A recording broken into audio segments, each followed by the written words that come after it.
Okay, hello everybody. Welcome to Korean Atlanta Mentorship.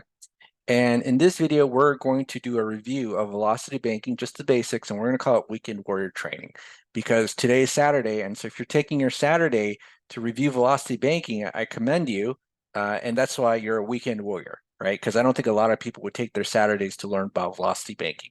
Now, they say that repetition is the mother of all learning, so we're always going to repeat the basics so that we can eventually reach the level of master. So you'll notice that I just kind of do the same situations over and over again, and that's why I'm able to use the strategy. And if you don't know anything about me, I paid off 25% of the mortgage in a year, right? 25%. And then I had 100,000, I think $112,000 in credit cards, or I used $112,000 in credit cards starting from this year. And then now I've paid off about, I don't know, 50 something thousand. I can't remember the number right now, but I've paid off at least $50,000 of that credit card debt this year. So I kind of know the strategy. I'm gonna review it with you, but you got to know the basics. And there's really only two steps to doing velocity banking. First is you got to write down your budget, right? So the budget tells you where your money's going, what debts you have, and what debts you can eliminate. So once you eliminate the debt, then you freed up your cash flow. Number two is you have to select your operating account, line of credit, right? And there's different types of lines of credit.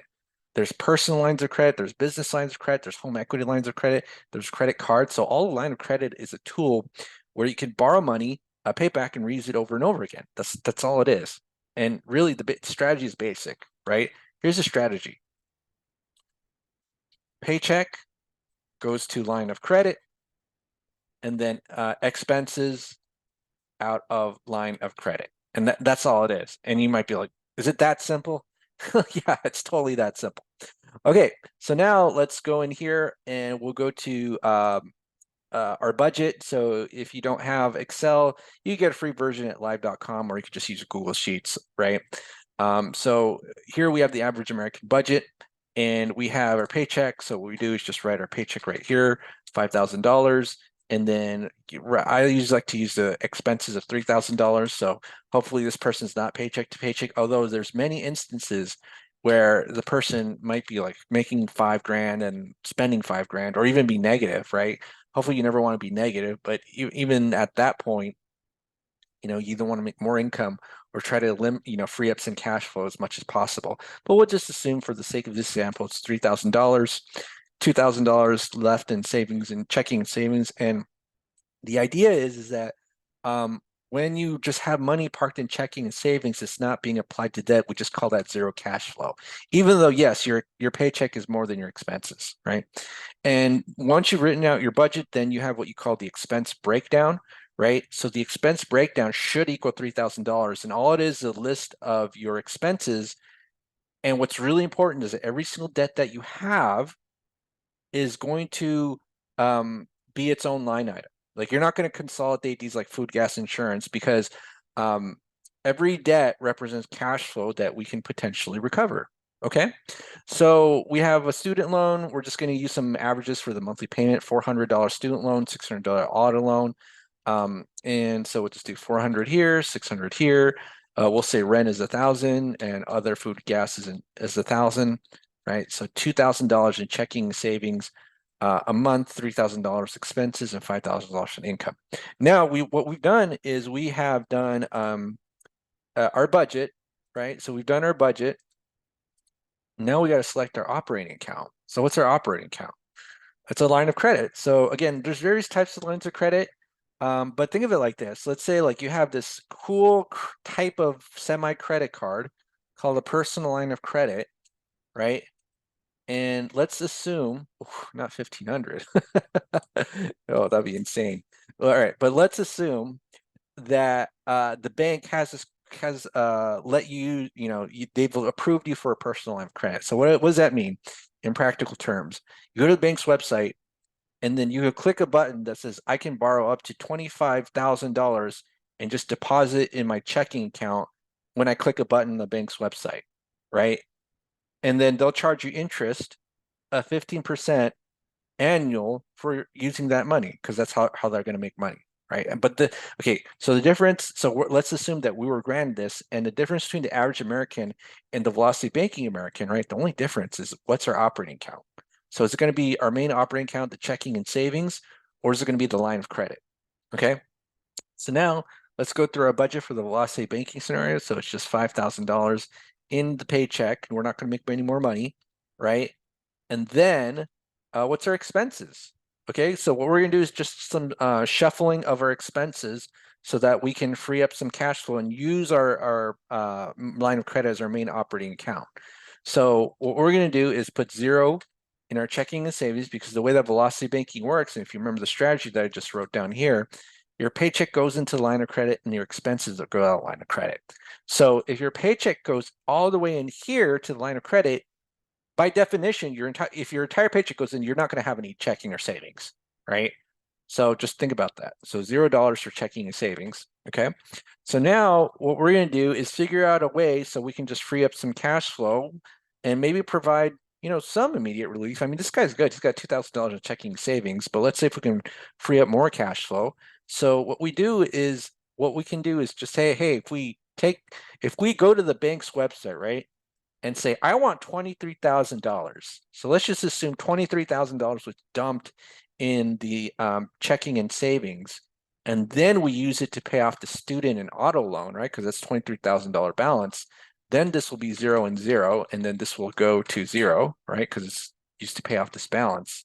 And then it's $1,000 here, $1,000 there, right? So this will be $2,000.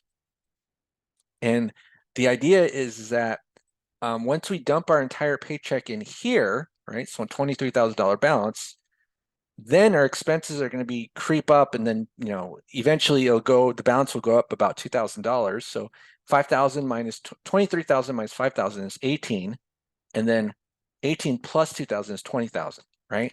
And so now we're just going to assume that this is going to go down $3,000 every single month. Okay. So now, right, how long does it take us to pay off the balance approximately? 0, 1, 2, 3, 4, 5, 6, 7, 8. So a little bit less than a year, right? A little bit less than a year. This is crazy. Like, most people, when they, I've seen YouTube videos where like that got 100,000 views, and someone wrote that they paid off like $10,000 with their car loan in 10 months. It's like, what is this, some kind of joke? No, I'm just kidding.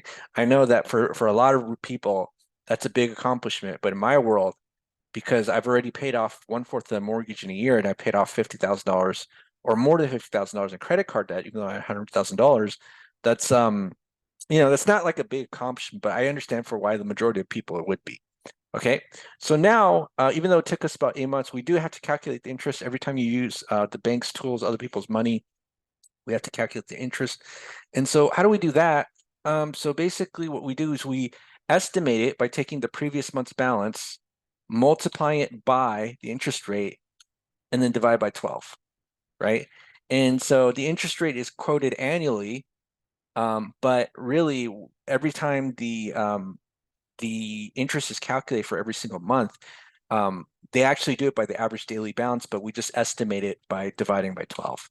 Okay, so now we estimate the amount of interest that we're going to pay is about $1,250. And here's the thing, I know it's a little bit inaccurate because the interest isn't like some separate column calculated at the end when the balance goes to 0. It's actually added to the balance, but it's going to be about the same. And then if you want to, you could just probably add this to the next month, and then we'll say, oh, what is it, like 3,250, and then so minus 3,000, and then it'll probably just take us another month or so. But again, it's still under a year, right? And so now, once we paid it off after, so how long did it take us? We'll just say, I don't know, 9 months or something like that. Then this goes to 0. This goes to 0. And then now you have true cash flow in your checking and savings. So this is going to be 3,000, and then every single month it's going to go up and up and up. So 6,000, 9,000, right? So you have actual savings rather than the fake savings that most Americans have, which is $2,000 here in the checking savings, and then like $2,000 in a credit card, or $10,000 in your student loan, and an auto loan is 13,000, right? So you don't want to be in a situation where you have checking and savings at like 0.001%, and then they got you at a 6% in, auto loan or student loan, right? But here's the other thing too, you might say like, hey, like this is a 15% interest rate. What gives, right? And that's because even though it's at a higher interest rate, because you're maximizing your cash flow and putting your entire paycheck into that line of credit, you're paying off that debt quicker rather than just paying the monthly payment as you normally would. Now, here's the thing: you could definitely dump your checking and savings into the loans directly, and you'll pay those off pretty quickly too. But realistically, who would do that? Like, have you ever known anybody who paid off their mortgage or their student loans quickly by dumping all their extra cash into a loan? I've never known anyone like that. And the reason why it's so hard is because just the way that a loan product works, it's one way.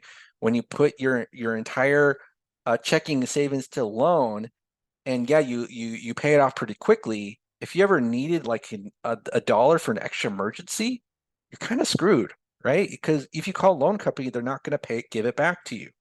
But if you do it in a line of credit, so if I do 23,000, and then let me just kind of semi-subtract 3,000, so H2 minus 3,000, right? You're dumping your entire paycheck. Whoopsie. You're dumping your entire paycheck. And so at any time during the process, you needed an extra dollar, you'll be fine. But if you dump your entire checking savings to here, one of these, then you'll not be fine, right? So something to think about. And here's the other thing. Some people, and I'm not going to get too into this right now, but some people say, well, why don't you just dump your checking and savings into here? And then if you needed that extra dollar, just use a credit card as a backup, right? And there's something called, phenomenon called the segregation of income. So one of the reasons, and I've talked to a lot of six-figure earners who make good money and are paycheck to paycheck. One of the reasons why many six-figure earners are paycheck to paycheck is because they have like debt here, 1, 2, 3, 4, 5, 6, 7, 8. They have credit cards, 1, 2, 3, 4, 5, 6, 7, 8. They split their money up the wazoo. And because their money is not just in one place, it's just not as effective. That's the concept of segregation of income. And I go over that in other videos as well.